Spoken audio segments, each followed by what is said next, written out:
Ada satu pembicara terakhir yaitu saya bilang Kang Helmi Al-Jufri. Beliau adalah aktivis HAM sekaligus pengacara atau advokat di Pusat Advokasi Hukum dan HAM Indonesia cabang Jakarta. Juga aktif melakukan advokasi di bidang tata negara ya. Beliau adalah aktivis PII ya, Perwakilan Islam Indonesia. Kemudian juga tamatkan S1 dari Siasat Syariah ya dari UIN Bandung, kemudian S2 dari Magister dari UI, kalau tidak salah Ketahanan Nasional dari UI. Kemudian S3 sedang berjalan yaitu dari UIN Syarif Hidayatullah Jakarta ongoing, mudah-mudahan cepat selesai. Kemudian sekarang sedang jadi Sekretaris PAM Jakarta, Sekretaris Bidang Hukum dan Legislasi Pengurus Pusat Keluarga Besar PII, Perwakilan Islam Indonesia, Sekretaris Ikatan Keluarga Alumni Siasah, kemudian Hukum Tata Negara UIN Sunan Gunung Jati Bandung, Direktur Pusat Dokumentasi Hukum Indonesia PDHI, dan Advokat LB Catur Bakti dan LBH PPDMI. Kang Helmi dipersilakan, waktunya 20 menit. Ya, baik, terima kasih banyak kepada Bapak Prof. Heru. Ini saya kebagian untuk yang teknis-teknis saja, mungkin Bapak Ibu sekalian. Baik, jadi kita akan menggunakan bahasa praktis tentang teknik penyusunan peraturan perundang-undangan. Tidak lagi mungkin secara teori seperti apa. Jadi temuan kami di naskah akademik itu maupun di draft RUU HIP-nya, itu narasi tentang PKI maupun bahaya komunis itu juga tidak ada di dalam naskah akademik. Jadi bukan saja di dalam RUU-nya ya. Jadi ini sejalan. Kenapa tidak menyantumkan dasar hukum TAP MPRS 25 tahun 66 dan seperti itu. Kemudian temuan kami juga adalah di naskah akademik ini adalah narasi yang dibangun itu didasarkan pada narasi ketidaksukaan ya, atau kecurigaan terhadap warga negaranya sendiri. Bukan dibangun di atas berdasarkan narasi idealisme tentang kenapa suatu undang-undang ini menjadi hal yang sangat penting dan sangat dibutuhkan oleh masyarakat.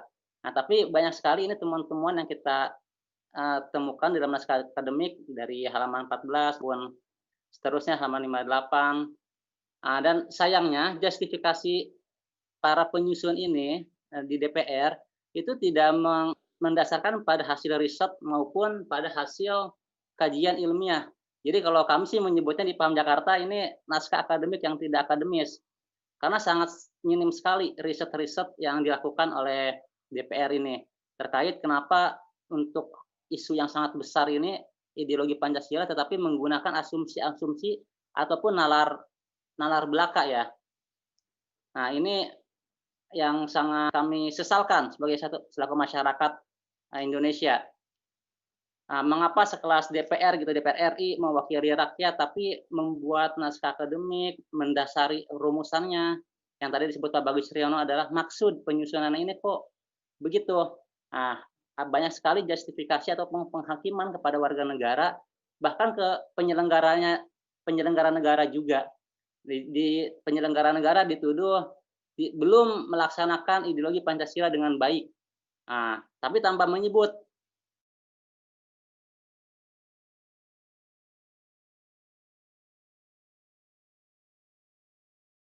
Halo Mas Helmi, terputus ya? Halo Kang Helmi. Halo. Penyelenggara yang mana? Kementerian apa? Kemudian ini kita akan masuk ke RUU HIP.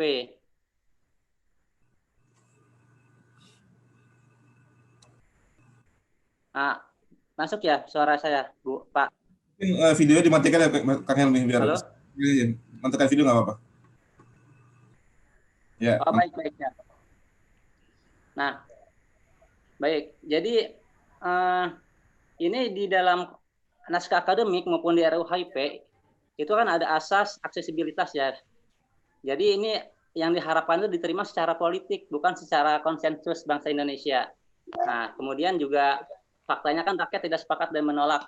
Jadi sebetulnya kalau menggunakan asas ini yang digunakan sendiri oleh para penyusun RUU HIP, seharusnya RUU HIP ini tidak boleh lagi dilanjutkan pembahasannya dan maka harus dihapus sebetulnya dari prolegnas. Karena sebenarnya para penyusun pun sudah memberikan batasan ini.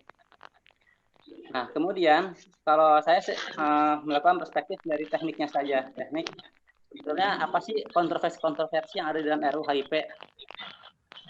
Jadi mungkin ini yang perlu kita pahami semua selaku masyarakat pada umumnya.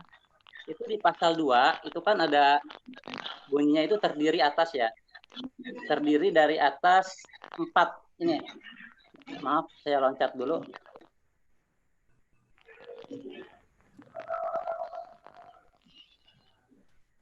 Loncat ke yang lain. Nah, ini operasi. Nah, jadi sebenarnya ini kalau dalam teknik pembentukan peraturan perundang-undangan ini disebutnya ruang lingkup. Nah, kalau di ruang lingkup berarti seharusnya undang-undang itu hanya membahas 4 poin ini saja, A, B, C. Nah, tapi faktanya kita melihat di dalam RUU-nya itu ruang lingkupnya justru melampaui pasal 2 intinya di bab 3 sampai bab 7. Nah, kayak seperti haluan ideologi Pancasila sebagai pedoman pembangunan nasional dan seterusnya itu bab 4, bab 5 itu justru tidak menjadi ruang lingkup undang-undang HIP ini. Nah, ini jadi agak aneh gitu. Jadi sebetulnya harusnya RUU HIP itu berhenti sampai pada pasal 18. Nah, ini bisa dipahami ya. Karena dia sudah terikat di dalam pasal 2 gitu. Nah, kalau saya menyebutnya ini bab 3, bab 4, bab 5 yang sebetulnya memang menjadi haluan ideologi tapi menjadi pasal siluman karena dia tidak diakui keberadaannya di dalam pasal 2. Nah, ini ya. Ini mungkin ini hanya teknis, belum masuk ke substansi. Nah, kemudian akan kita garis bawahi tentang bab 6 juga tentang pembinaan HIP. Ini mungkin materi terakhir. Saya akan singkat-singkat saja. Nah, jadi apa yang menjadi permasalahan masyarakat itu kalau kita kan melihatnya selalu konsideran terus ya, konsideran yang selalu digaungkan oleh masyarakat. Kalau kami sebagai legal drafter itu kan melihatnya bagian dari judul sampai diktum itu disebutnya bagian pembukaan. Sedangkan konsideran itu hanya menimbang untuk mengingat dasar hukum ya TAP MPRS dan sebagainya, itu dasar hukum kita menyebutnya, bukan konsideran lagi. Nah, kemudian sebenarnya sih sasaran dari RUU HIP itu untuk mengatur dua pihak, penyelenggara negara dan masyarakat. Nah, permasalahan utamanya adalah aturan RUU HIP ini didasarkan kepada konsideran huruf C itu yang tadi disebut Pak Bagus Riono belum menjadi pedoman kehidupan berbangsa dan bernegara. Nah, sebetulnya pedoman ini kan sudah kita jalankan ya dari tahun 45 sampai sekarang. Dan dengan bukti ya kita masih utuh, masih bersatu, dan banyak sekali undang-undang yang sangat baik untuk kemajuan masyarakat. Tapi kenapa di menimbangnya ini kok dikonsideran kita dianggap belum menjadikan Pancasila sebagai pedoman? Ini kan suatu tuduhan sebetulnya, tuduhan kepada kita semua. Kita ini dicap masyarakat yang tidak taat Pancasila, sehingga konsiderannya bunyi seperti itu. Nah, maka asumsinya dibuatlah RUU HIP. Nah, kalau menurut kami undang-undang pasal-pasal di Undang-Undang Dasar 45 dan undang-undang lainnya itu merupakan penjabaran dari pelaksanaan ideologi Pancasila. Nah, sekarang kalau kita tidak menjalankan Pancasila, lalu penyelenggara negara menjalankan pedoman apa gitu kalau bukan Pancasila. Nah, kemudian ini yang tadi disebut masyarakat banyak sekali permasalahannya untuk dasar hukum. Sebenarnya kalau menurut kami ini sangat sejalan dengan naskah akademiknya. Karena di naskah akademiknya pun memang tidak menyantumkan narasi tentang PKI, bahaya komunisme, ajaran Marxisme dan Leninisme. Ini aneh, sangat sensitif sekali ya. Sekelas naskah akademik, tapi sejarah itu tidak diuraikan secara detail. Tetapi loncat dari 45 sampai ke tahun 2019-2020 dengan tuduhan radikalisme, tuduhan intoleran dan sebagainya. Nah, ini memang apapun perubahan di RUU HIP dari mulai judul sampai pasal-pasal ya sebetulnya sih ruhnya tetap saja buruk gitu. Walaupun mau diubah ataupun diperbaiki ya ganti semuanya dari mulai naskah akademik sampai draft RUU-nya. Tidak bisa kita mengubah hanya memasukkan TAP MPRS 2566, memasukkan menghilangkan Trisila, Ekasila, itu tidak bisa seperti itu saja. Itu terlalu sederhana kita memandang RUU ini jadinya. Kalaupun misalkan anggaplah Dewan menerima usulan masyarakat memasukkan TAP MPRS 2566, menghilangkan Trisila, Ekasila, apakah itu menjadi alasan pembenar kita untuk menerima RUU HIP? Nah, itu masalah. Nah, kalau kita melihat sebetulnya RUU HIP ini lebih dari sekedar pabrikasi stempel. Kita akan dicap sebagai masyarakat Pancasila atau kalau bahasa saya masyarakat tunggal. Ya, ini ada di norma-norma itu ada di pasal 1 ayat 10 tentang masyarakat Pancasila dan norma-normanya ada di pasal 8 sampai 12. Nah, ini kalau kita masyarakat ada sedikit aja yang berbeda paham, itu akan kita capnya sangat mudah masyarakat yang tidak Pancasila. Nah, ini kan sangat berbahaya bagi kehidupan berbangsa dan bernegara kita. Ya, jadi saya tidak akan membahas pasal per pasal, tapi secara anatomi ke batang tubuh RUU HIP-nya ya. Ini kemudian yang tadi ruang lingkup. Nah, ini yang tadi disebut yang pasal 6 bertentangan dengan ini tentang sendi dasar seni pokok Pancasila, katanya keadilan sosial, padahal bertentangan dengan pasal 29 ayat 1 Undang-Undang Dasar. Pasal 7 yang tadi disebut Pak Fitra juga atau Pak Bagus yang tadi ada Trisila dan Ekasila, sekalipun itu dihilangkan, yaitu tetap saja tidak menjadikan alasan pembenar RUU HIP ini bisa kita terima sebagai undang-undang. Nah, kemudian permasalahan lainnya adalah di pasal 13 sampai pasal 18. RUU ini mengatur penyelenggara negara, tetapi tidak ada pengaturan sanksi pidananya, sanksi administrasi bagi penyelenggara negara yang tidak menjalankan haluan ideologi Pancasila. Nah, ini bagaimana jadinya kekuatan RUU undang-undang menjadi tidak memiliki daya ikat. Nah, kesimpulan kami untuk pasal 1 sampai pasal 18 ini sebetulnya ini merupakan standar nilai yang sudah dijelaskan di dalam pembukaan maupun pasal-pasal dalam konstitusi atau Undang-Undang Dasar 45. Jadi tidak boleh yang tadi mereduksi kembali standar nilai dalam pembukaan masuk ke dalam undang-undang sebagai objek pengujian. Yang tadi kata Pak Peter juga sudah disampaikan ya, kalau ada pasal-pasal nilai-nilai Pancasila dalam objek pengujian di MK ini menjadi lucu juga. Masa Pancasila menguji Pancasila? Ini kan seperti kita bernegara kok tidak negarawan gitu. Kemudian saya mengkritisi untuk pasal bab 3 sampai bab 7 ini secara keseluruhan itu sebetulnya tidak termasuk dalam RUU HIP. Kalau penyelenggara negara ini ini adalah inti dari RU-nya, norma intinya atau standar norma sebagai haluan para penyelenggara negara, tetapi dia tidak termasuk ruang lingkup yang ada di pasal 2 tadi yang di atas sebelumnya. Kemudian permasalahan lainnya adalah konsep tentang delegasi. Ini delegasi dari undang-undang ke peraturan pemerintah itu hanya ada 2 pasal ya, di pasal 42 dan pasal 455. Pasal 55 hanya tentang pembangunan budaya Pancasila dan PP partisipasi masyarakat. Nah, sedangkan haluan ideologi Pancasila yang tadi di bab 3 sampai bab 7 itu dia didelegasikan ke PP, tidak didelegasikan lagi kepada PP untuk bagaimana haluan itu dilaksanakan. Nah, selanjutnya hanya ada 4 delegasi ke Perpres. Nah, ini yang sangat fundamental.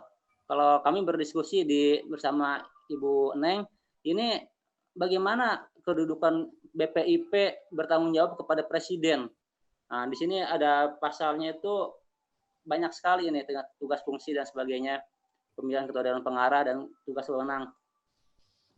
Nah, ini yang kami menyimpulkan konsep Rechtsstaat ke Machtsstaat itu ada di pasal 44.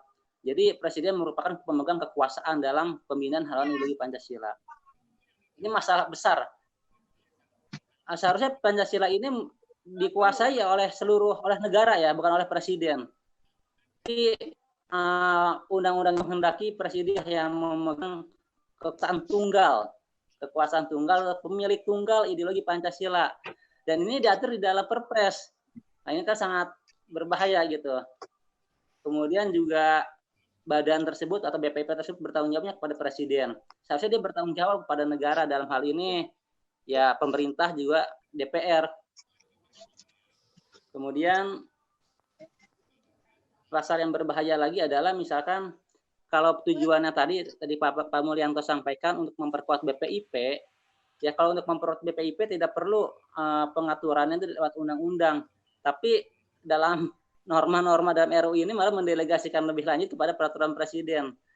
Nah, ini biar strategi-strategi taktik-taktik DPR dan pemerintah ini menjadi terbuka sebetulnya secara transparan maksud dan keinginan apa sih dari RUU ini.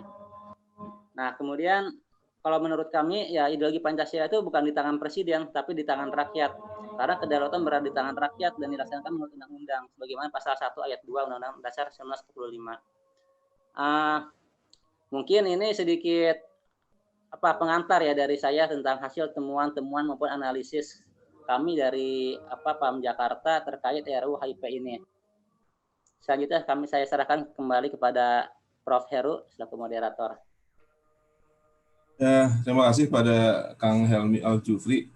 Menarik pemaparannya bahwa ada kesan bahwa RUU ini harusnya mandat Pancasila diserahkan kepada rakyat, ya, bukan semata-mata kepada presiden, sehingga ada semacam pengecilan atau pengurangan harusnya dari rakyat kepada presiden, sehingga bisa ada salah penempatan mandat dan ini berpotensi mungkin bisa nantinya. Baiklah Ibu Mas sekalian, sudah pukul 12.